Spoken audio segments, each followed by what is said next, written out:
All right, so we're about to start our last talk.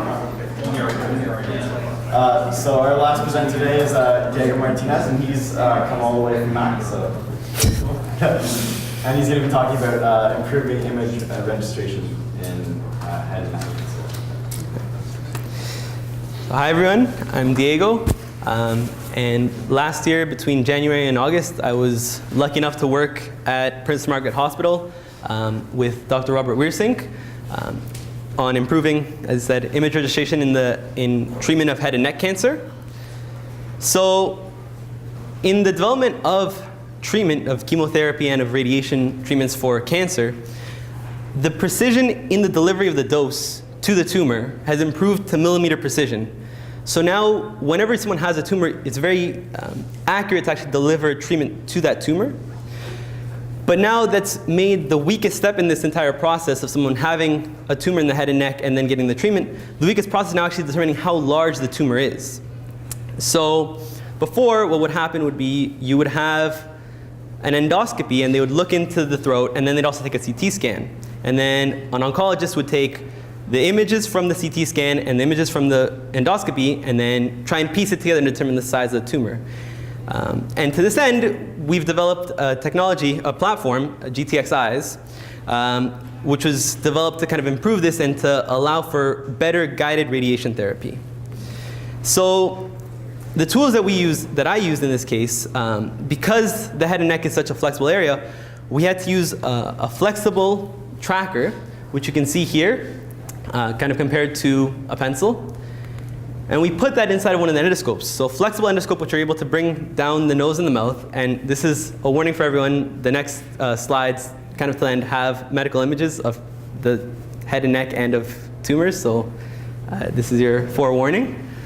And this can be tracked using an electromagnetic tracker. So what this will do is it will generate an electromagnetic field. And within that field, so long as you're within it, you'll be able to track both the direction, so the position, and the orientation of your tracker, which is embedded inside of your scope. And so we put this all together onto the GTX platform, which here you have your 3 slices of your CT scan that you've done. You have a 3D reconstruction of the patient using these CT scans. And here you have the video recorded of the endoscopy. So what this has been able to do is put all of it into one platform, which you can then use either while you're in the operating room doing the endoscopy, or afterwards when you're reviewing footage. So what the method that we've kind of developed up to this point is that you'll do an endoscopy and you'll track it using the electromagnetic tracker. And so you'll get a tracked video and the same stream of this 3D reconstruction. So they map the two together and you're able to see where you are in the patient on both the CT scan and from the video. And then from this, you choose a certain number of key frames where you can see the tumor, in this case it's right here, clearly. There's not a lot of blur from the video tracking. And from that, you're able to then bring it into the GTX platform afterwards, after the patient has left the operating room, and you're able to go into contour mode and actually choose points around on this video stream, and they'll map to the CT scan. And from there, you contour the tumor and you're able to develop a treatment plan. And the idea is that this will make it more, make it a lot clearer for the actual determination of the size of the tumor.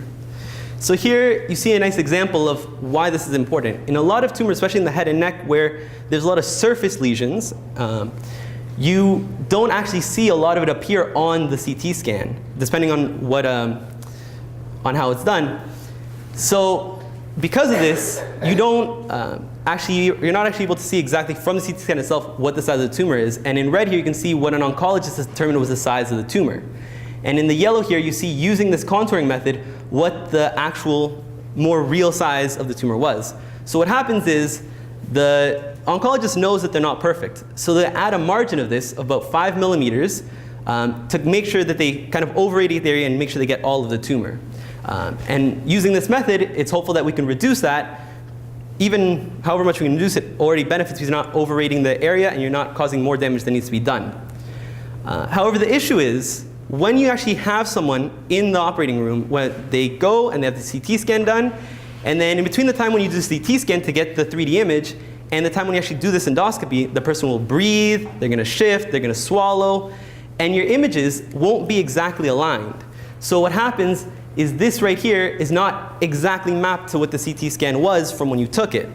And that's the big issue in here, because if they're not accurately mapped, you then have to add a lot of margin on your own, and so you don't really get any improvement on what was done before.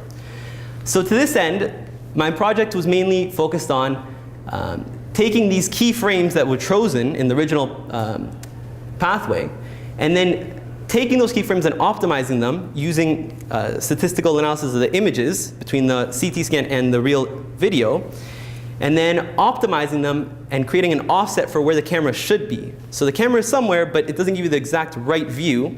So you optimize it a little bit, and then you're able to then get a more accurate representation of where you are, and you're able to get the correct or more correct contour of the actual tumor.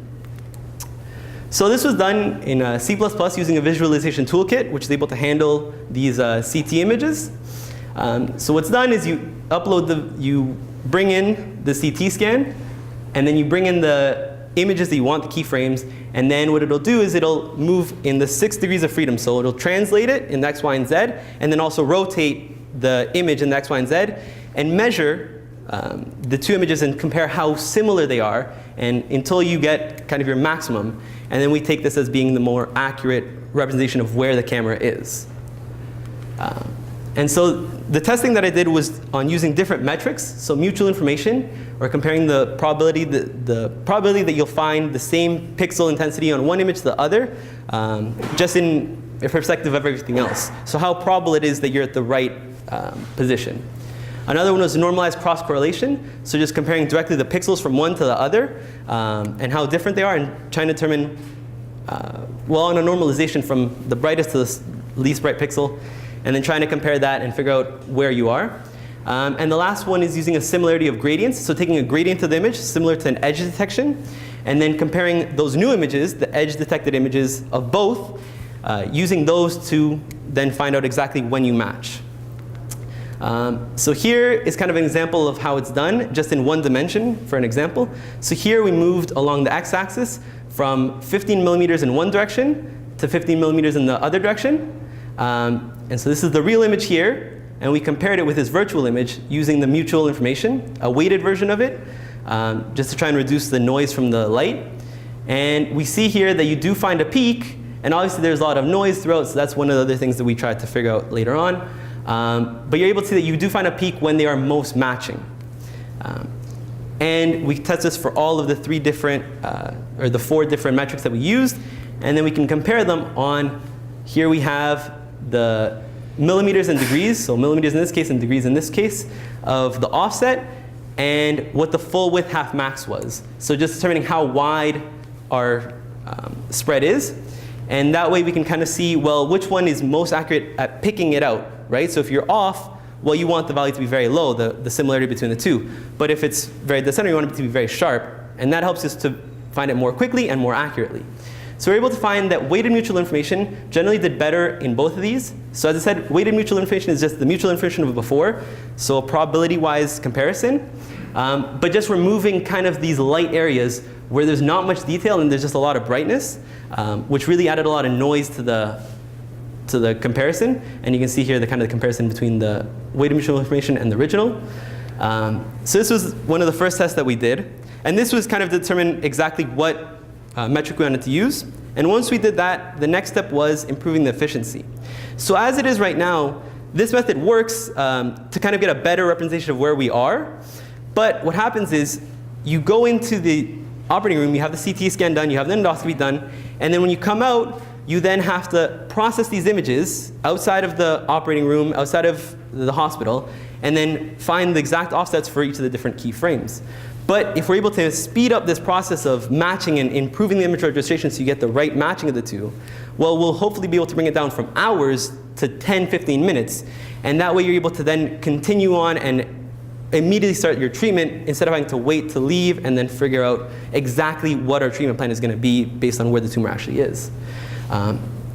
So the 2 things that I explored were using a binning of the image, so reduction of the pixels, to make it so you can scan through more pixels in less time, And then the other one is choosing smaller windows. So as you see here, there's this dark area, and that's due to the camera itself, which is a fish, like it's a fisheye lens.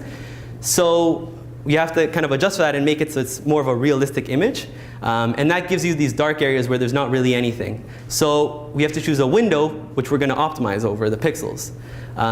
So this was just done using a 3D printed model of someone's esophagus, which I then added 2 bumps to kind of have something to compare. And what we found was the speed up on these, as you would expect when you're binning it, if you have half the pixels, it's going to go twice as fast. And if you have a quarter of the pixels, it's going to go 4 times as fast. And that's kind of the trend that we found from this.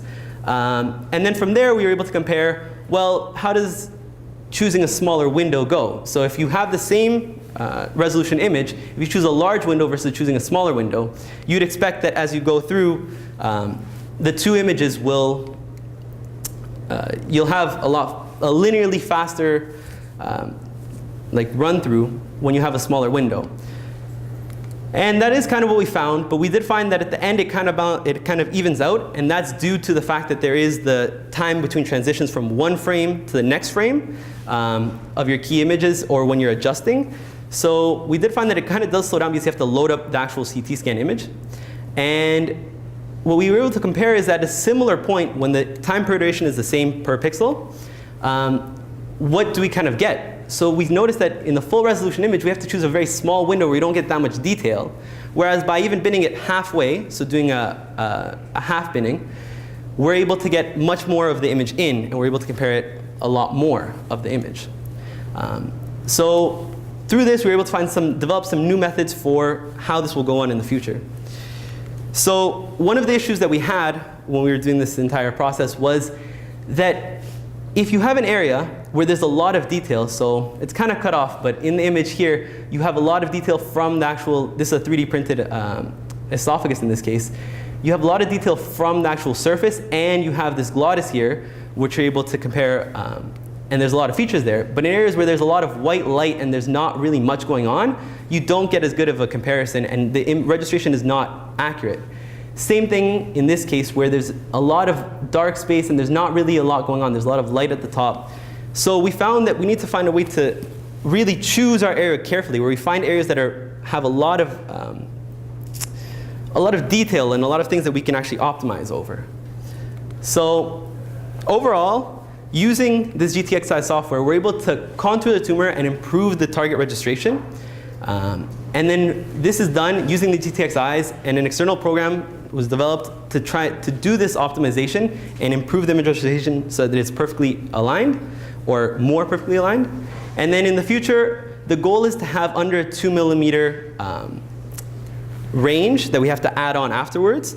So to try and confirm that this gives us less than 2 millimeters of precision, and that will improve upon the 5 millimeters that is currently done by oncologists. So that's it.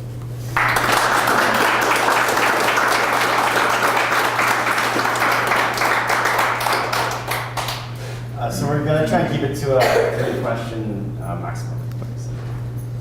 Is there any questions? Yes? So if the 2 images that you want to co-register are not that close for some reason, Right. which method among the one that you will do better?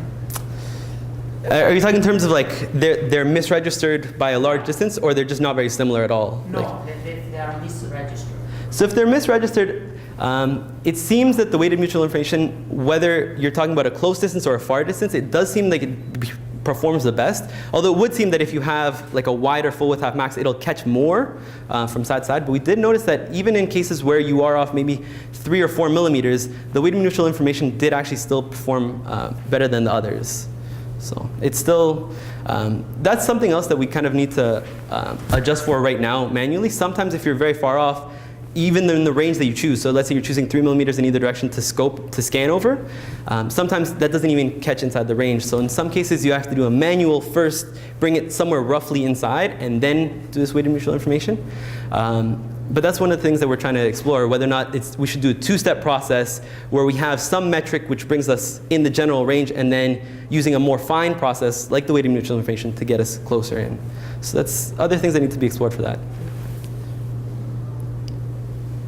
Yes? A question. So the you have like your CT data set is the standard. That's what you want to base your treatment plan on. For sure, right? yeah. And then you want this optical element of it to improve margins on the surface that you can see. Exactly. I think that I'm missing something. Like, so the optical is a series, basically is a 2D scan. Yes, yes. And so you have a question of what focus plane you're at and how close you are to the object.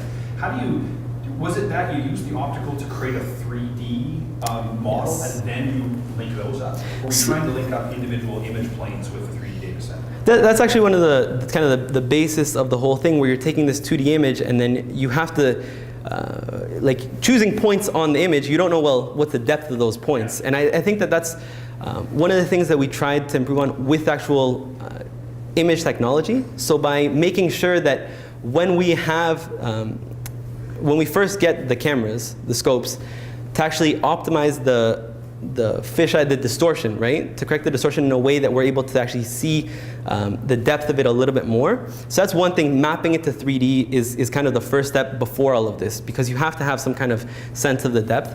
But when we're doing these tests right now, what ends up happening is one of the most difficult parts is to find the right like Z component, right? So whether or not you're farther or closer away, that definitely is by far the part that's been hardest on us, because finding it on an XY plane is not as difficult as finding the depth, for sure. Free parameters of fitting, that was the one I didn't understand. Yeah, yeah, and that also has to do with like the zoom of the camera too. So you have to make sure the zoom is correct of the camera, and then from there you can try and find what the right position of it is.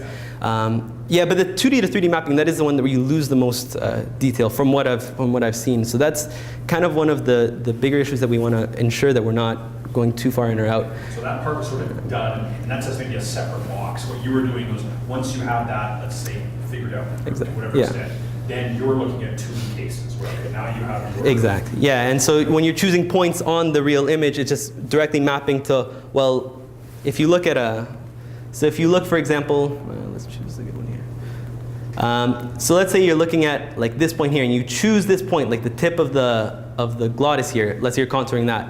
Well, we just assume that this 2D image matches with this kind of picture that we took of the CT scan, and we say, okay, well, that point right there, right, is the point. And if it's misregistered, well, maybe you then end up going all the way down the throat, right? And you see this kind of here, where this point was chosen as one of the initial points, and on the image it was chosen as kind of this tip here. But actually, when you're doing the CT scan and when you're comparing it, when you're contouring it onto the system, well, that's actually the point right on the throat, right?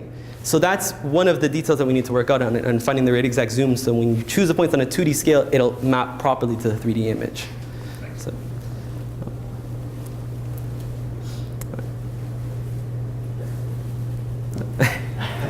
Thank you very much. Yeah.